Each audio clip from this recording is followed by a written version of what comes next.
আসসালামু আলাইকুম, welcome back to my channel NNK lifestyles.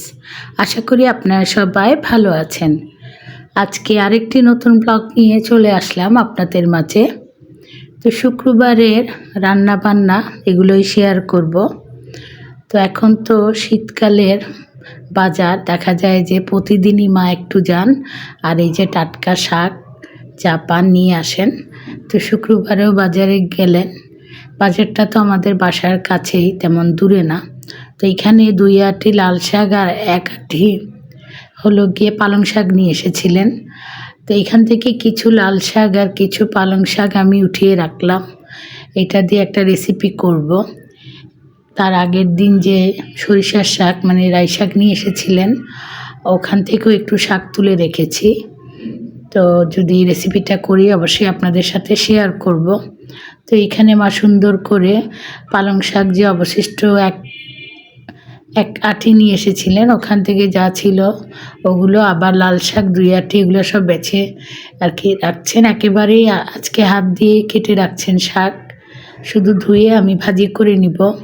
অন্যান্য সময় তো শাক গোড়া ফেলে তারপরে ধুয়ে কুচি করে কেটে তারপরে ভাজি করি। আজকে আর ওই ঝামেলা মানে করা লাগবে না। মা বললেন আমি একেবারেই আর কি শাক বেছে কেটে দিয়ে দিচ্ছি, শুধু ধুয়ে ভাজি করে নেব।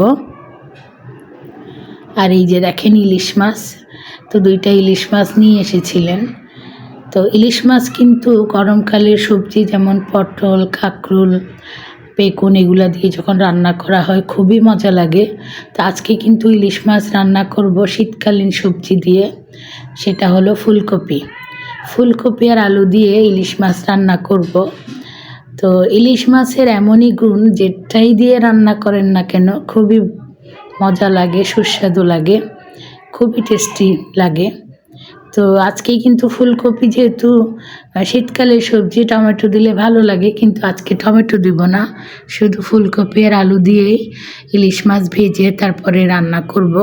তা আমি তো এই কাজগুলো করছি, মা আমাকে শাক বেছে দিচ্ছেন, সাথে ধনিয়া পাতাও নিয়ে এসেছিলেন। প্রতিদিনই এখন ধনিয়া পাতা আনেন। তো আগে তো প্রতিদিনই ধনিয়া পাতার ভর্তা করতাম, আজকে তো আর করব না। আজকে তরকারিতে অবশ্য আমি দিব, এই ফুলকপির তরকারিতে। তো এইখানে মাছ কেটে আর কিছু মাছ রেখে দিয়েছি, আর কিছু এই মাছগুলো নিলাম, সাথে মাথাও দিয়ে দিলাম। আর মাথা কিন্তু আমরা আলাদা ওই যেভাবে রান্না করে খাওয়া ওরকম না, যেটাই রান্না করি না কেন মাথা দিয়ে মানে মাছ মিক্স করে রান্না করি, আর এইভাবেই আর কি সবসময় রান্না করি। তো আমি এখানে হলুদ লবণ মেখে মাছগুলো ভেজে নিচ্ছি, আর সেই সাথে ফুলকপি আলু এগুলোও কেটে নিব। তো শুক্রবারে রান্নাবান্না সবার বাসায় একটু স্পেশাল হয়ে থাকে। তো আজকেও কিন্তু আমরা সেই স্পেশাল ইলিশ মাছ খাচ্ছি, কারণ ইলিশ মাছটাও কিন্তু এখন মানে দামটা নাগালের বাইরে। ধরতে গেলে এই ছোট ইলিশ মাছের কেজি 700-800 টাকা, বড়গুলো তো মানে বলাই যাবে না কত দাম, 1000-এর উপরে। তো যাই হোক, আজকে কোনো গোস্ত না, যেহেতু শুক্রবার দিন, জুম্মার দিন, মানে একটা আনন্দের দিন, ছুটির দিন। এই দিনে সবাই একটু স্পেশাল কিছু রান্না করে, তো আমিও ইলিশ মাছ রান্না করছি। ফুলকপি কেটে তারপরে সবসময় পানিতে ভিজিয়ে রাখি, কারণ ফুলকপির ভিতরে যদি কোনো পোকা কিংবা ময়লা থাকে ওগুলো বের হয়ে যায়। আর সাথে আলু, তো আলুর কথা কি বলবো, মা তো আলু বের করে দিচ্ছেন আর বলছেন আলুর কেজি নাকি এখন 80 টাকার উপরে। তো এই শীতকালে আর নতুন আলু বের হয়, পুরান আলুর দাম কমে। আলুর দাম তো কমার কোনো কথাই নেই, আর নতুন আলু তো চোখেই দেখিনি এখনো পর্যন্ত। পুরান আলুই নাকি 80-90 টাকা কেজি, কি বলবো। তো যাই হোক, এখানে আলুও দিলাম, ফুলকপি আলু, তারপরে ভালো মতো আর কি কষিয়ে এখন ঝোলের পানি দিয়ে দিলাম। আর যেহেতু বললাম যে ধনিয়া পাতা দিব, যেহেতু শীতকালীন সবজি, আর টমেটো দিব না, কারণ ইলিশ মাছের যে একটা ঘ্রাণ ওইটা কিন্তু আমার কাছে ওই যে টমেটো দিলে আর ভালো লাগে না।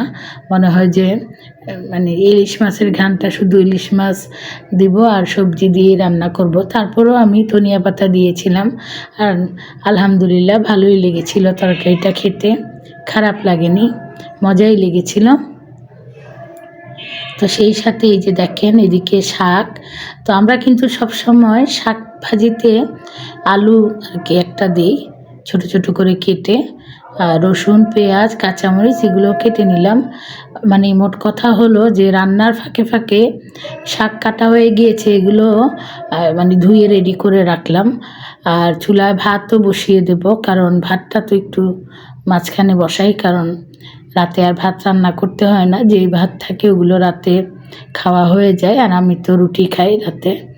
তো এখানে ওইভাবে রান্নাটা শেয়ার করলাম না।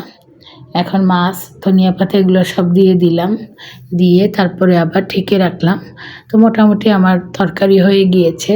তো আজকে কিন্তু এই মানে রান্না করেছি যে ফুলকপির তরকারিটা, এটা কিন্তু খুবই মজা লেগেছিল। মাছের একটা মানে যে ফ্লেভার একেবারে তরকারির ভিতরে ঢুকে গিয়েছিল, ঝোলটাও খেতে খুবই মজা লেগেছিল। এমনি তো শীতকালে ফুলকপির তরকারিগুলো যখন রান্না করি টমেটো আলু তারপরে সাথে যে কোনো মাছ, ওইটাও মজা লাগে। তবে ইলিশ মাছ দিয়ে রান্না করেছি আজকে, খুবই মজা হয়েছিল। তো রান্না বান্না শেষ করে এখন আর কি লাল শাক ভাজিটা করে ফেলবো।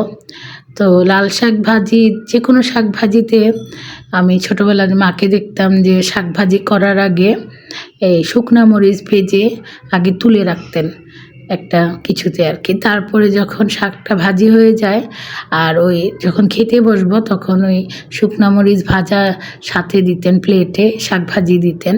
আর এই শুকনা মরিচটা শাক ভাজির সাথে খেতে কী যে মজা লাগতো। আজকে কিন্তু আমিও শুকনা মরিচ কয়েকটা ভেজে তুলে রাখলাম। শাক ভাজি হয়ে গেলে যখন ভাত খাবো এই শুকনা মরিচগুলো দিয়ে আর শাক ভাজি দিয়ে ভাত খাবো, সেই জন্য।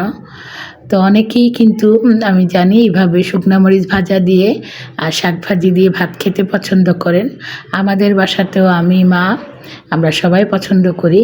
তবে শুকনা মরিচটা তো একটু গ্যাস্ট্রিকের প্রবলেম, ওই জন্য আর কি তেমন একটা খাই না। তবে আজকে কিন্তু শুকনা মরিচ ভাজা করেছি শাক ভাজির সাথে খাবো বলে, এই যে এখানে ভেজে তুলে রাখলাম। আর আলু দেওয়াতে দেখেন আলুর সাথে কিন্তু শাকের যে লাল কালার ওটা মিক্স হয়ে একেবারে লাল হয়ে গিয়েছে আলুগুলো। তো রান্না বান্না শেষ, খাওয়া দাওয়াও শেষ। তো এই ভিডিওটা ছিল আমার সন্ধ্যার পরে। আজকে কিন্তু সন্ধ্যায় নাস্তা কি খাবো, তো ভাবলাম যে মুড়ি মাখা করি। এখানে চানাচুর পেঁয়াজ তারপরে কাঁচামরিচ ধনিয়া পাতা আচারের তেল সরিষার তেল সব মিক্স করে একেবারে মজা করে মাখিয়েছিলাম মুড়ি ভর্তাটা। তো এখন কিন্তু মুড়ি ভর্তাটা মজা করে খেয়ে নিচ্ছি। তো মুড়ি ভর্তা খেতে খেতে আমি আপনাদের কাছ থেকে বিদায় নিয়ে নিচ্ছি। আজ তাহলে এ পর্যন্তই, দেখা হবে ইনশাল্লাহ পরের কোনো ভিডিওতে। আপনারা সবাই ভালো থাকবেন।